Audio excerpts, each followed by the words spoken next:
In today's video, I will be talking about a friendship that unfortunately takes a terrible turn for the worst. And let me just tell you this, the plot twist at the end of this case is so wild that I'm gonna be honest, you'll probably guess it in the beginning, but it's a crazy story. This is the story of the DC Wolfpack.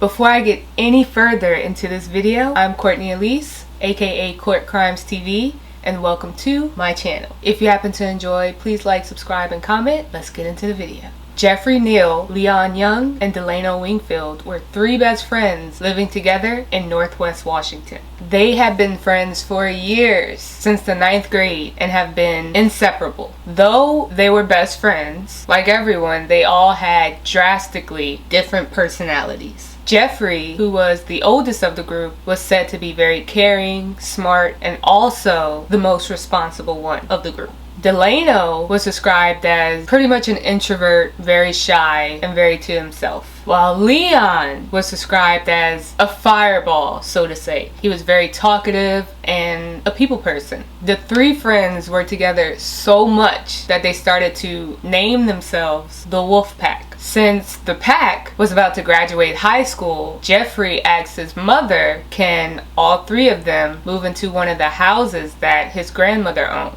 Jeffrey's mother allowed it, that way she can keep an eye on all of the boys. They each agreed to pay $500 a month for rent plus utilities. After graduation, the pack quickly moved in. Now, once they were all moved in and all settled nicely in, that house quickly became a nuisance to the neighbors and the neighborhood. Their house, this nice little house, quickly gained the reputation of a party house. Neighbors complained of constant partying, people going in and out the house at all hours of the night, and even drug use. This house was free range for anyone to come in and do as they pleased. The neighbors also complained that the smell of was overbearing. Like they could smell it houses down. That's how overbearing the smell of was. While living at the house, since Jeffrey was the quote-unquote responsible one of the trio, Jeffrey took it upon himself to be in charge of the house finances. And you know, it's crazy that he took that role upon himself because nothing was being paid. Nothing.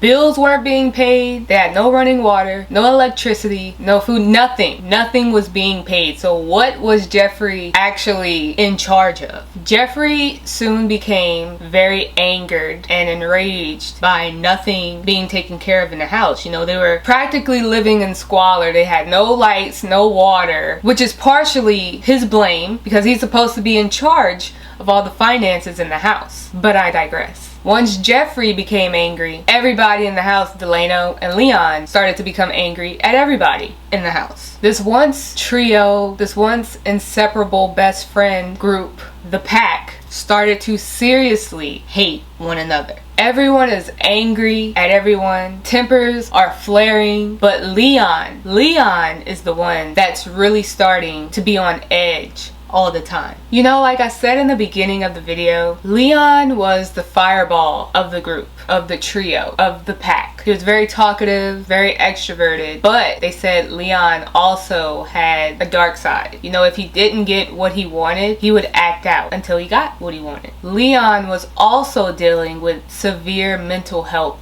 issues. One of the friends of the group named Kalishi, sorry if I mispronounced his name, said that he noticed a turn within the group, and he said he told Jeffrey that he needed to address things quickly before things took a turn for the worse. Kalishi also said that Leon was very aggressive. He also said that Leon and Jeffrey got into very violent altercations. So all of this is going on. Bills are piling up. The house is in shambles. It all just starts to take a toll on everyone. So much so that Leon would ultimately suffer a mental breakdown. Because he suffered this mental breakdown, he would have to be taken away to the hospital for a while. And while hospitalized, Leon was diagnosed with psychosis. Psychosis is a severe mental condition in which thought and emotions are so affected that contact is lost with external reality. I would say kind of like paranoid schizophrenia. Leon would then be released from the hospital and would return back to the house. But Jeffrey and Delano would quickly realize that something was still off about Leon. They said that Leon would strip naked, walk around the house, and would just stare outside the window for hours, motionless. You see, right there, they should have called police and had him taken away for his own good. They also said that they found a book with some very disturbing thoughts from Leon. In this book, Leon expressed his urges to kill his parents, to kill his family, and to kill his friends. Again, they should have reported Leon to the police, but they didn't. Jeffrey's mother also grew concerned about Leon's personality, and she warned Jeffrey about it, but Jeffrey told her not to worry about it, that he was going to take care of it. Now, the days go on, weeks go on, and Leon is still in this bizarre state. You know, he's starting to even fight Delano and Jeffrey. And poor Delano is quiet and introverted, and he probably doesn't even want to fight his best friend, but they have to because he's just wilding out on everybody in the house. Leon is uncontrollable. He starts to attack them while they're sleeping. He even pulls out a razor sharp ninja blade and starts to attack them with it. Side note, they were all obsessed with swords and ninjas, and that's how their friendship initially began. Back to the story.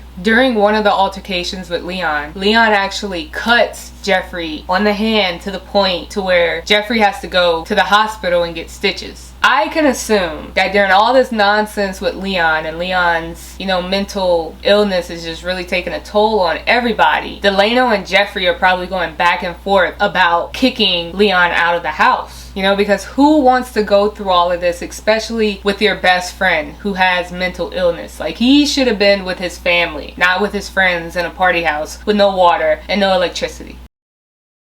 Jeffrey probably doesn't want to put Leon out because at the end of the day, that's still his best friend. So now tension is thick between everybody in this house. Like, even more tension is now brewing. Time goes on and problems are still at an all-time high between the trio. But something strange happens. Out of nowhere, Delano vanishes. Family and friends realizes that he's missing and they start to look for him. They left notes on the door of the house, the front of the house, and they even asked Jeffrey if he's seen Delano, to which he says in a calm voice, very nonchalant, "No, I haven't seen him." Now, this is your best friend since 9th grade. He all of a sudden disappears out of nowhere. His family comes to question you and you're just calm and cool as a cucumber. No sense of urgency about your best friend missing. It's weird. Now, after weeks of not hearing or speaking to Delano, his grandmother receives a very bizarre text from Delano. This text from Delano says that he's going to Europe. Just out of nowhere. Been missing for weeks. He all of a sudden texts his grandma, "I'm going to Europe." Obviously, this is a major red flag because one, Delano didn't have any money. He doesn't have a job. And most importantly, he doesn't have a passport. So where is Delano? And who sent these text messages? Everyone and everything is suspicious, and Delano's grandmother goes up to the wolfpack house herself to confront Jeffrey. Once she's there, once she's at the pack house, Delano's grandmother questions Jeffrey and demands answers about Delano's whereabouts. And once again, in his very unconcerned voice, Jeffrey says, "I don't know where he's at." Delano's grandmother tells Jeffrey that she'll give it a couple more days and that if she still hasn't heard from Delano, this is when she'll report him missing. I don't understand. This boy has been missing for weeks. Why you didn't report him missing after the first few days or first few hours of not hearing from him, but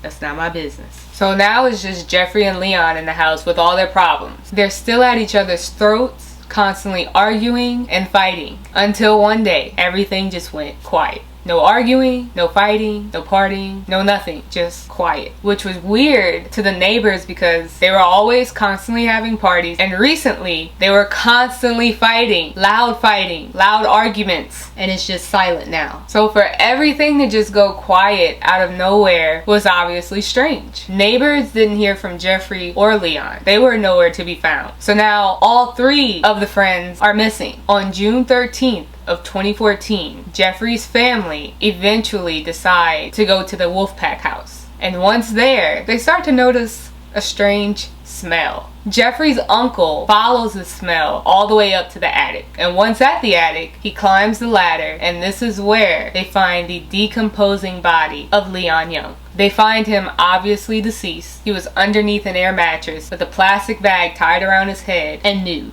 As soon as Jeffrey's uncles see this, they call police. Once police arrive, they quickly determine that Leon's cause of death was that he was bludgeoned in the head with a hammer. Leon was hit in the head so hard that part of his skull was caved in. So now Leon's body has been found and he's been brutally murdered, and Jeffrey and Delano are nowhere to be found. Since the option of talking to Jeffrey and Delano is clearly out of the window, police decide to call in Jeffrey's mother, Denise. When talking to Denise, Jeffrey's mother, police quickly find out that Jeffrey isn't missing at all. In fact, a few days before Leon's body was actually found, Jeffrey had moved back in with his mother. Police then asked Denise to bring in Jeffrey, and when Jeffrey sat down, Jeffrey spilled the beans and told everything. Jeffrey's exact words were, "I'm glad you guys brought your notepad because I've got a story for you." I'm glad you guys brought your notepad, but I got a story for you. You do? Oh, it's a good story. No, it's not a good story. And boy, did Jeffrey have a story. He told them, "I'm your guy." Yeah, so I'm your guy, basically. I hit him with the hammer, and he didn't go down from the first blow, but the first blow did make him bleed. And I hit him again, and then he fell. He admitted to killing Leon. He said he hit Leon in the head twice with a hammer, killing him. Once Leon was dead, Jeffrey said he took Leon's body and put it up in the attic because Leon wasn't big, he was very small, and he just took his body and put it up in the attic and covered his head with a plastic bag to stop the bleeding. Once he covered his head, he placed an air mattress over Leon's body and just left. Easy. Detectives got a confession from the murderer. Now it's time to lock him up and charge him with murder, right? Wrong. Wrong. Jeffrey throws a curveball at detectives and says, "Look, I know I'm going to jail, but I hope my sentence won't be too bad because it was in self-defense." He tells detectives that he had to kill Leon because Leon was about to kill him. Jeffrey said that he saw Leon in his room, naked, just staring out the window, holding a knife. And concerned, he asked Leon, "Is everything alright?" And that's when Leon started going crazy, swinging the knife, and cut Jeffrey on the hand again with his knife. He said Leon was swinging this knife so crazy, that's when he backed up on the table, grabbed the hammer, and hit Leon twice in the head, killing him. Now, if the self-defense claims weren't crazy enough, Jeffrey is about to drop another bombshell on detectives. Jeffrey tells detectives that before Leon attacked him, Leon told him that he just killed Delano.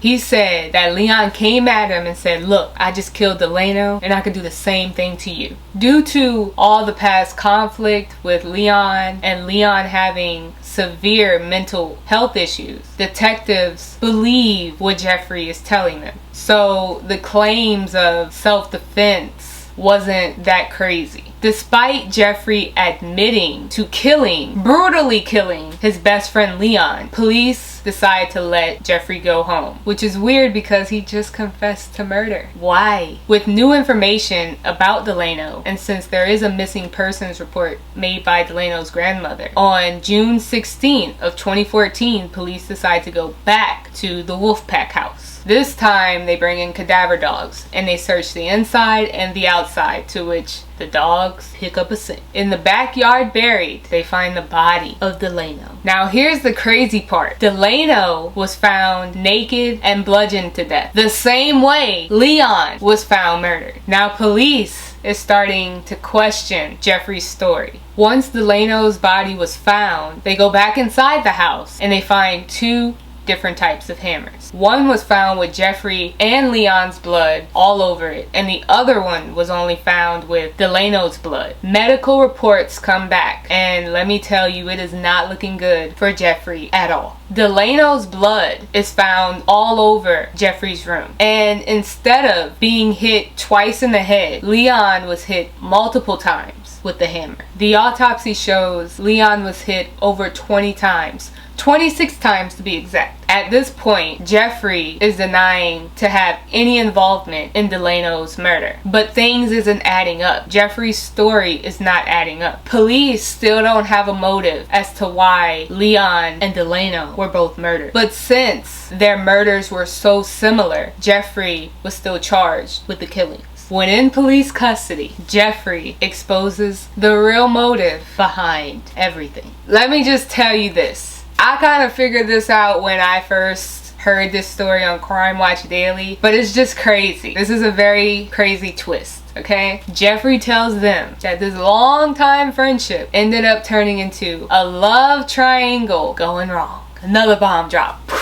Yes, all three of them have been sexually involved with one another for years. You know, this was a huge story at the time. So the city was invested. And when it came out that they were lovers, it shocked everyone. This revelation was a shock because these guys had girlfriends. And on the outside, they seemed like normal heterosexual men. Not to say gay men aren't normal, but you know what I mean. They seemed like everyday straight men. But on the inside, behind closed doors, they were all loving upon each other. Jeffrey said that everything changed when he shifted his attention from Leon to Delano. And Leon became very jealous of this. They ended up fighting, and that's when Jeffrey killed Leon with a hammer. But he still denies to this day that he had nothing to do with Delano's murder. Even though Jeffrey denies having anything to do with Delano's murder, detectives catch him in a lie. You see, when Jeffrey admitted to killing Leon, he said Leon was naked, but he just had his socks on. But here's the thing. When Leon was found completely nude, while Delano was found nude, and he only had socks on. So he got his victims mixed up. So he told on himself without realizing. This is what I think happened. Jeffrey was in a relationship with both Leon and Delano. I think Jeffrey walked in on Leon and Delano doing whatever they did. That's why they both were naked. And Jeffrey got angry. Jeffrey ended up killing both of them and putting one body up in the attic and the other one, burying the other one outside. Jeffrey knew he could use Leon's mental illness as an excuse for self-defense. And once they both were dead, Jeffrey took Leon's keys